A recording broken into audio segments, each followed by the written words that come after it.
ఉచితంగా పక్కా ఇళ్ళ నిర్మాణం చేపడుతున్నాం.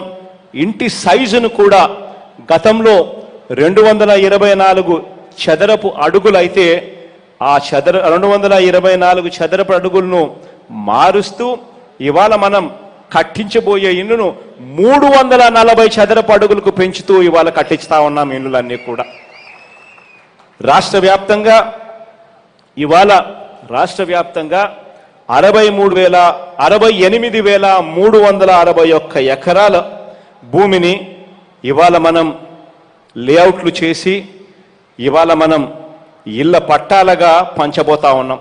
ఈ 68,361 ఎకరాల భూమి ఏదైతే ఉందో వీటి మార్కెట్ విలువ అక్షరాల 25,530 కోట్ల రూపాయల మార్కెట్ విలువ చేసే భూములను ఈరోజు ప్రతి అక్కకు ప్రతి చెల్లెమ్మకు ఈరోజు పంచబోతా ఉన్నాము. ఈ 31,75,000 అక్క చెల్లెమ్మల చేతుల్లో పెట్టబోతా ఉన్నాం. పట్టణ ప్రాంతాలలో అయితే 1 నుంచి 1.5 సెంటు దాకా ఎంత వీలైతే అంత ఇవ్వమని చెప్పడం జరిగింది. దానికి తగ్గట్టుగానే లేఅవుట్లు చేశారు. గ్రామీణ ప్రాంతాలలో అయితే ఖచ్చితంగా 1.5 సెంటు ఖచ్చితంగా ఉండాలి అని చెప్పి లేఅవుట్లు కూడా ఇవాళ ప్లాన్ చేయడం జరిగింది. ఆ పద్ధతిలోనే ఇవాళ ఇవ్వడం జరుగుతూ ఉంది. ఇవాళ మనం కట్టించబోయే ఈ ఇళ్లకు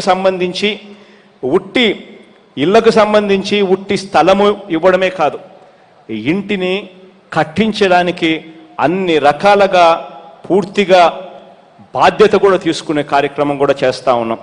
ప్రతి లేఅవుట్లోనూ ఇదే లేఅవుట్లోనే మీ అందరికీ కూడా కనిపిస్తుంది ఒక మోడల్ ఇల్లు కూడా కట్టాం.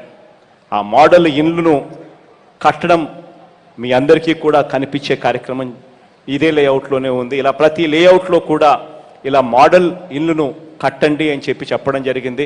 అదే మోడల్ ఇల్లును ₹1 కూడా పేదవాడికి ఖర్చు కాకుండా పూర్తిగా కట్టించే బాధ్యత మనది అని చెప్పి ఈ సందర్భంగా ప్రతి అక్కకు ప్రతి చెల్లెమ్మకు చెప్తా ఉన్నా.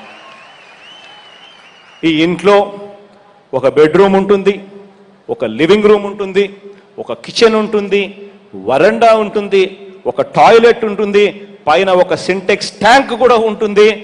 ట్యాంక్తో పాటు 2 ఫ్యాన్లు ఉంటాయి, 2 ట్యూబ్ లైట్లు ఉంటాయి, 2 LED లైట్లు కూడా ఉంటాయి.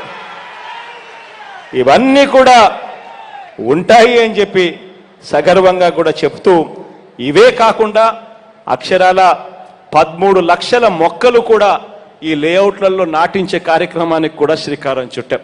ఎందుకంటే ఆహ్లాదకరంగా ఉండాలి అన్న తాపత్రయంతో ఇంటి స్థలాలు దాదాపుగా 31 లక్షలు ఇవ్వడం, ఇందులో మొదటి దశ కింద 15,60,000 ఇంటి స్థలాలలో ఇంటి నిర్మాణం ఇవాళ మొదలవుతా ఉంది.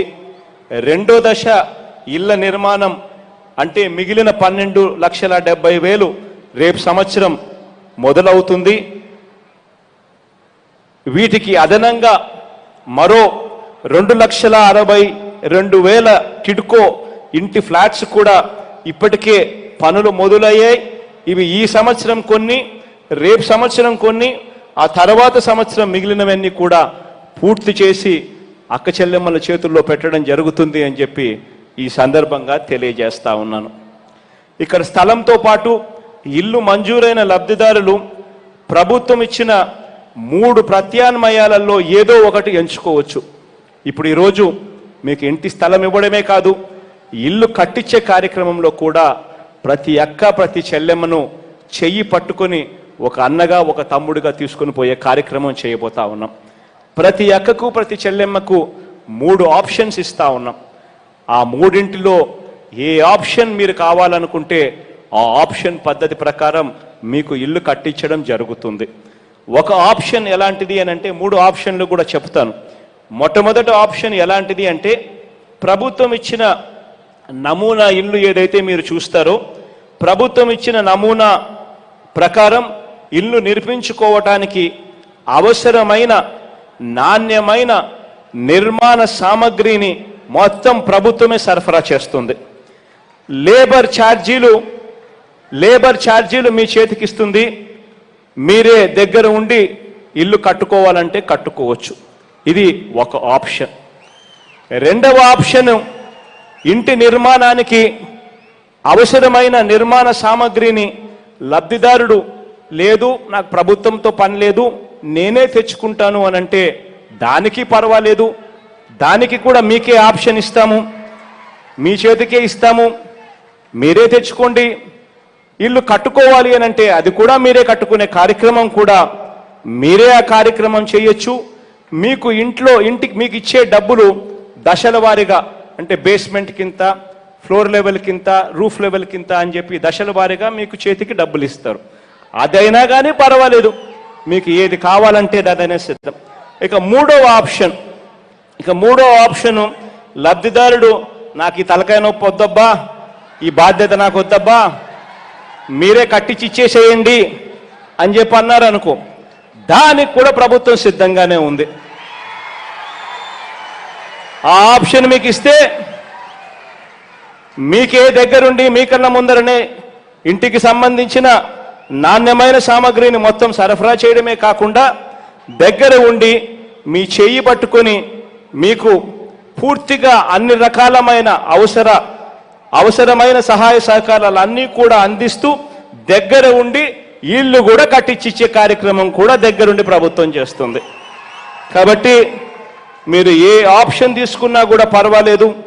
ఆ ఇంటికి సంబంధించి మీకు ఏ ఆప్షన్ కావాలనో ఈరోజు ఈ మీటింగ్లు అయిపోయిన తర్వాత మీరందరూ కూడా మీ గ్రామ వాలంటీర్లు, మీ వార్డు వాలంటీర్లు అందరూ కూడా మీతో ఉన్నారు.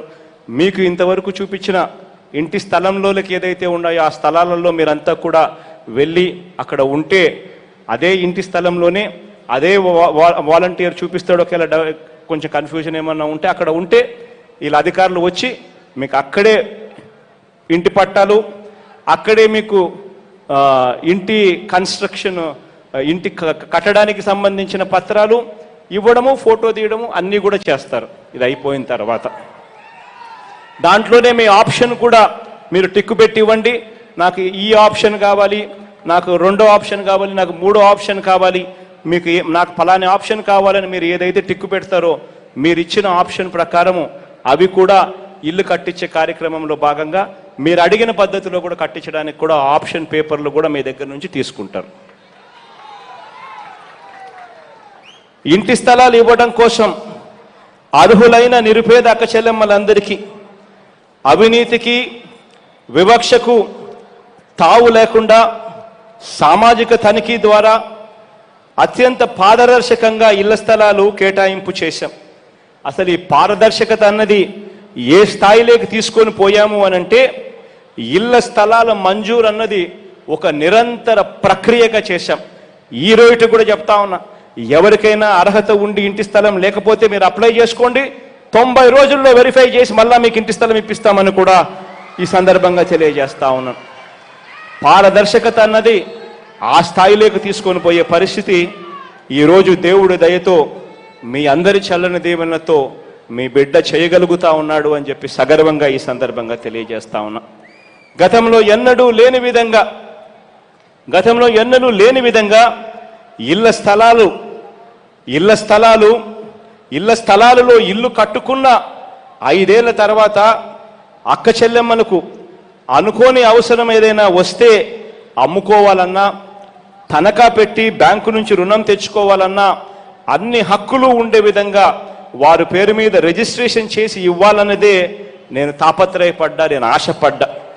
అయితే కొందరు స్వార్థపరులు కుట్రల వల్ల న్యాయపరమైన అడ్డంకులు ఏర్పడి ఈ కార్యక్రమంలో జాప్యం జరుగుతూ వస్తుంది.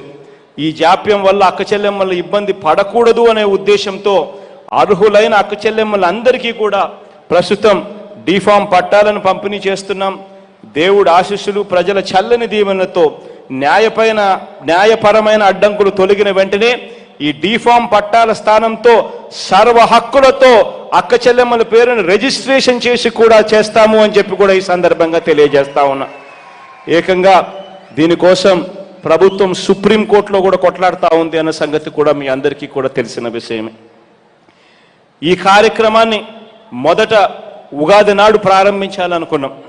ఆ తర్వాత శ్రీరామ నవమికి పోస్ట్పోన్ చేయబడ్డాం. న్యాయపరమైన చిక్కులు, ఇబ్బందులు, రకరకాలుగా కుట్రలు పన్నుతూ గత ప్రభుత్వ పెద్దలు ఏ రకంగా రాజకీయాలు చేశారో మీ అందరికీ కూడా తెలిసినదే. ఆ తర్వాత శ్రీరామనవమి, శ్రీరామనవమి తర్వాత అంబేద్కర్ జయంతి తర్వాత వైఎస్ఆర్ జయంతి తర్వాత స్వాతంత్ర దినోత్సవం తర్వాత గాంధీ గారి జయంతి, ఇలా వాయిదాలు వేయాల్సి వచ్చింది. కారణం దుర్బుద్ధులతో కేసులు వేశారు కాబట్టి. ఈ అనేక కేసుల్లో స్టేలు కూడా తెచ్చారు. పేదలకు న్యాయం చేస్తుంటే పేదలకు ఎవరైనా న్యాయం చేస్తుంటే నిరుపేదలకు డైరెక్ట్గా ఎక్కడా కూడా లంచాలకు తావు ఉండకూడదు అని చెప్పి డైరెక్ట్గా అక్కచెల్లెమ్మలు పేదల పేరుతో డైరెక్ట్గా డబ్బులు ట్రాన్స్ఫర్ చేసి వాళ్ళ బ్యాంక్ అకౌంట్లలోకి డబ్బులు వేస్తూ ఉంటే మన 18 నెలల పాలనలో ఏకంగా 77,000 కోట్ల రూపాయలు, ఒక్క రూపాయి కూడా అవినీతి లేకుండా నేరుగా బ్యాంక్ ఖాతాల్లోకి, అక్కచెల్లెమ్మల బ్యాంక్ ఖాతాల్లోకి, నేరుగా బెనిఫిషరీ బ్యాంక్ ఖాతాల్లోకి డబ్బులు, అవినీతికి ఒక్క రూపాయి కూడా అవినీతికి తావు లేకుండా చేస్తూ ఉంటే నిజంగా ప్రతి పేదవాడి కుటుంబానికి ఇంత మేలు జరుగుతూ ఉంటే నిజంగా వీళ్ళందరూ కూడా ఓర్చుకోలేరు. ఈ ఓర్చుకోలేని తనం నుంచి పసుపు పార్టీలు మొహాలు కాస్త ఎరుపు రంగుకు ఎలా మారిపోతున్నాయో మీరంతా కూడా చూస్తున్నారు. అమరావతిలో 54,000 మందికి నిరుపేదలకు ఇళ్ల పట్టాలు ఇస్తాము అని చెప్పి కార్యాచరణ చేస్తే డెమోగ్రాఫిక్ ఇంబ్యాలెన్స్ వస్తుందంట అని ఏకంగా గత పార్టీకి సంబంధించిన వాళ్ళు ఏకంగా కోర్టుకు వెళ్ళి కోర్టులు స్టే కూడా ఇచ్చాయి. అది ఆ పిటిషన్ చూసి నాకు ఆశ్చర్యం అనిపించింది. 54,000 మంది పేదలకు అమరావతిలో ఇంటి స్థలాలు ఇస్తాము అని చెప్పి ప్రభుత్వం అడుగులు ముందుకు వేస్తే డెమోగ్రాఫిక్ ఇంబ్యాలెన్స్ అని చెప్పి ఒక పిటిషన్ వేయడం ఏంది? డెమోగ్రాఫిక్ ఇంబ్యాలెన్స్ అంటే తెలుసా? కులపరమైన